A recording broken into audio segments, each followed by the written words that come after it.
Dernier jour de la tournée dans la région des Plateaux, cette délégation est à Anié. Ici encore, la population a répondu massivement au rendez-vous avec Victoire Toméga-Dogbe et sa suite. APSEF, une opportunité pour les personnes désireuses d'agrandir leurs activités génératrices de revenus, d'accéder à un prêt. La délégation s'est félicitée du rôle déjà joué sur le terrain par les microfinances sélectionnées.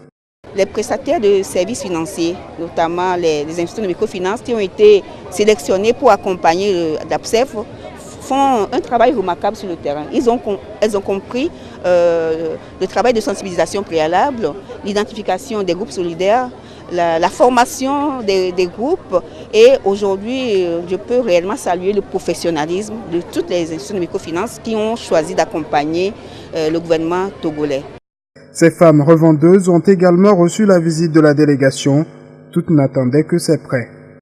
Avant, là, on achetait, on ne paie pas, on achetait le crédit. Mais pour le moment, quand nous avons eu l'argent là, ça nous va un peu. Quand on achète chez les cultivateurs, on paye en même temps. On a déjà commencé par la rembourser. On rembourse à 300 francs par jour.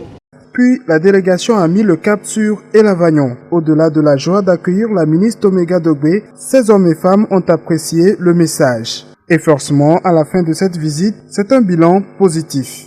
C'est des milliers de femmes qui se déplacent pour venir écouter le message de l'APSEF. C'est des jeunes gens, c'est des hommes aussi. Mais ce qu'on note aussi, c'est des autorités locales, notamment les chefs traditionnels, les responsables des CDB, les autorités religieuses, qui viennent écouter des messages pour faire le relais. Nous notons une très bonne adhésion des populations qui s'approprient le message. Il reste donc à la population de s'approprier le message véhiculé afin d'augmenter son pouvoir d'achat.